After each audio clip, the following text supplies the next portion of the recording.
Well, howdy there, Internet people. It's Bo again, and welcome to The Roads with Bo. Today is May 16th, 2024, and we're doing a quick Q&A. Questions from y'all. The questions are picked by the team, and they're supposed to be kind of lighthearted-ish. We're doing this today because normally we have something go out on Thursday mornings, and I don't have anything. So we're going to go over questions that came in from y'all over the last few days. If you ever want to send something in, it is questionforbo@gmail, and that is FOR. Okay, Louisiana maps.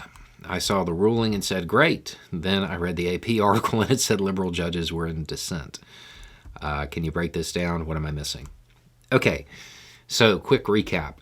Congressional maps in Louisiana have been in dispute for a while, and we've been covering it over on the other channel, and there have been a lot of court cases about it.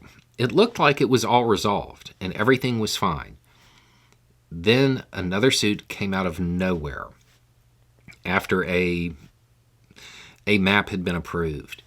The Republicans in Louisiana decided to fight back, even though the map really helps the Democratic Party. They took it to court, goes to the Supreme Court. Supreme Court says you can use that map. The liberal justices are in dissent. It appears more over procedural things than the actual outcome. The map is likely to favor the Democratic Party. It appears that they didn't like the precedent that was being set by getting involved that early, and what amounts to the courts having even more sway over congressional maps is what it seems like. Now, the other thing to know about this is that the map looks like it's going to be used this time, but it may only be used this time because there are still more challenges coming. Okay. Biden's tariffs, more targeted and focused than Trump's, but good or bad for the economy. I see he's trying to support the economic stimulus that he's given to certain industries to give them a chance to get up and running. But what are the long-term economic implications? Okay, generally speaking, I don't like tariffs. I don't. I understand that, yeah, they're more targeted, they're more focused. I still, just on a matter of principle, I don't like them. The idea behind his is to help basically green energies in the U.S., kind of get their base up and running. And I get it, and that's important. At the same time, when we talk about going green, one of the biggest things that I get is that those people that don't have a ton of money, they have a hard time going green because it's expensive. Tariffs aren't going to help that problem. So there's that. Okay, so just curious about your response to the news that Biden will send another $1 billion in aid. We were all saying that the pause was performative, and you came out giving Biden so much credit, saying it really mattered and that he was doing some magic behind the scenes. How exactly does this $1 billion in more aid to bomb civilians fit into that plan? I will be talking about this over on the other channel. I mentioned it in the video talking about the potential Biden veto that went out just a few days ago. I mentioned it at the end of it. And I said that it was light reporting and listed off questions that I had. The answers to those questions might alter your question here. None of that stuff is showing up anytime soon.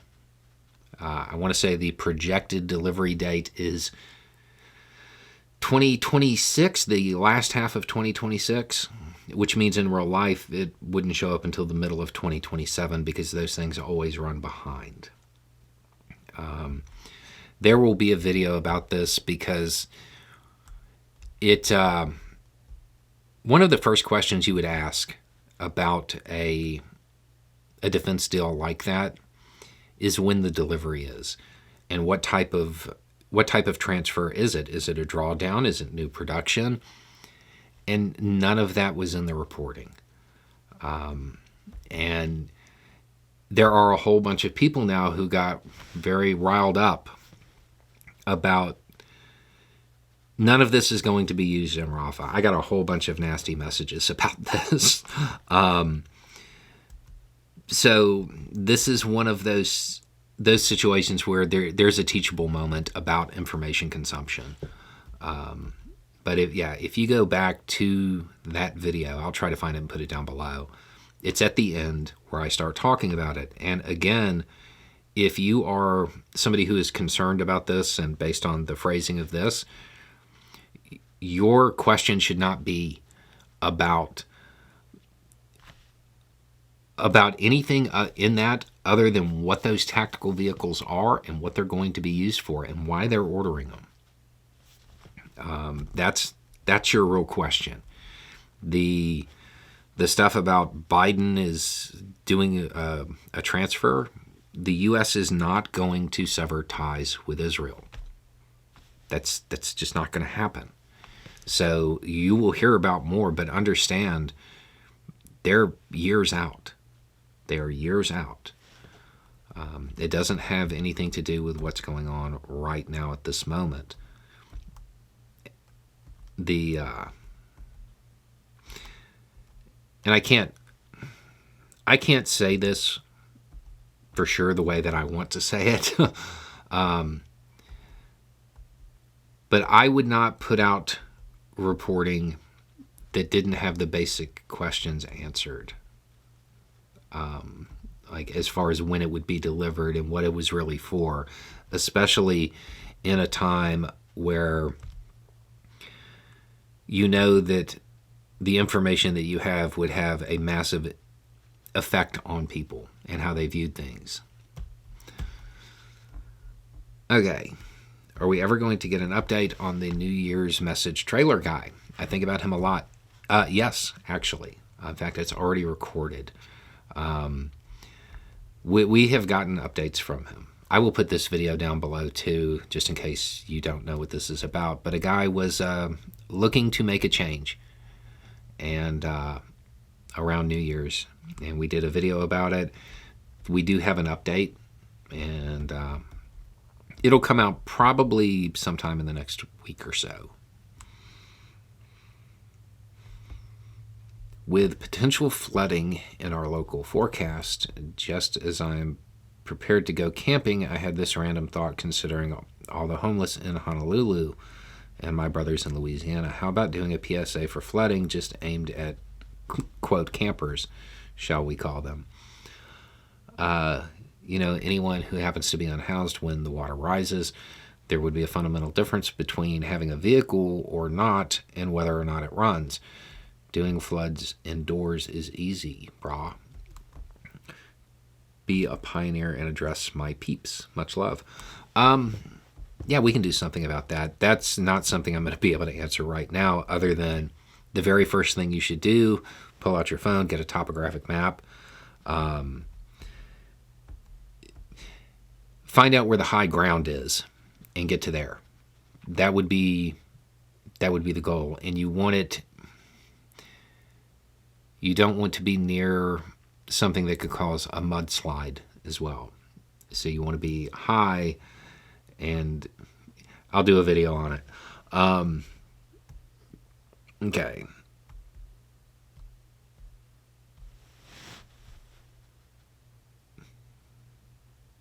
Okay. Would you please, for the love of God, stop talking about your stupid 3-point plan? Nobody in the Israeli government will ever agree to that. It's stupid that you keep pointing to it simply because you think it's a good idea. I'll give you $100 if you just shut up about it. And I bet you $1,000 nobody in the Israeli government will ever even listen to such an idiotic plan. Wow. This is funny on so many levels. And I totally know why this question is in here. All I have to say about this is make sure you watch all of the videos over on the other channel today. And why don't you just send that money to World Central Kitchen?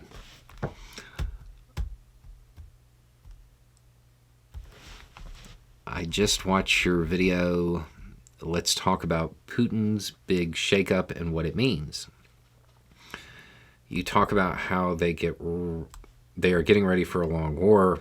I do agree. However, I was wondering, what is the actual possibility of a long war with the amount of losses Russia has taken, both in equipment and, more importantly, personnel? Sorry if this is an impossible question to answer, or if it would require too much speculation. It's a lot of either or, is what it is.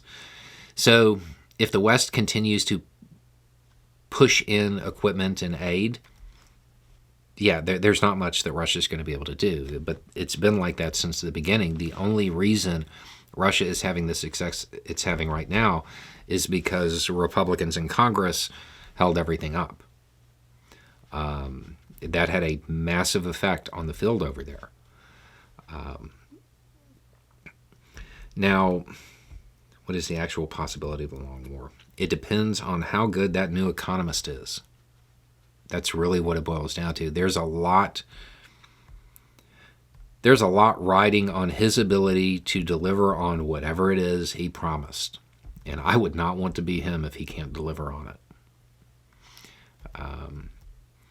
So, is it possible for Russia to, wage a long war? Yeah, they have a lot of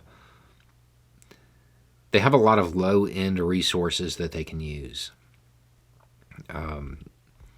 Is it good for them? No.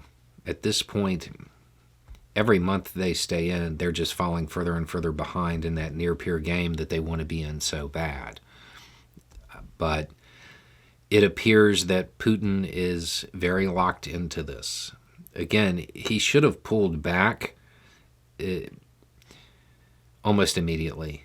Like from a foreign policy standpoint, when it didn't succeed, it wasn't going to get better from there. And the longer it drug on, the more he lost on the wider international scale. So Russia will always have plenty of infantry to throw that way. The other stuff, yeah, eventually they'll run out, but we'll have to wait and see what the economists can do. What do you think of a famous commentator on the right who decided to be a, quote, trad wife, who is going around talking about how bad it was? What do I think of her? I don't. I don't have any comment on that. The whole concept of trad wife, it's not trad. Traditional wife, it's not traditional. That's not real. That's what people believe it was like because they watched Nick at Night. That's not actually what it was like. It's not based in reality. They're playing at it. So I mean, yeah, it is not surprising to me that when people commit to having that kind of relationship in that way and super defined and, everything having to be a certain way and fit into this mold that is shaped by the internet, that it doesn't work. Yeah, that doesn't surprise me in any way, shape, or form. I have heard a little bit of the story. I feel bad that she went through that. But that's, as far as her, that's all the comment I have. Who is your second favorite female character in G.I. Joe? Because the first is obviously Baroness. Got it. Probably, I guess, Lady J. I liked her voice as a kid, I guess. I don't know. Okay, and that looks like it. So There you go. A little more information, a little bit more context, and having the right information will make all the difference. Y'all have a good day.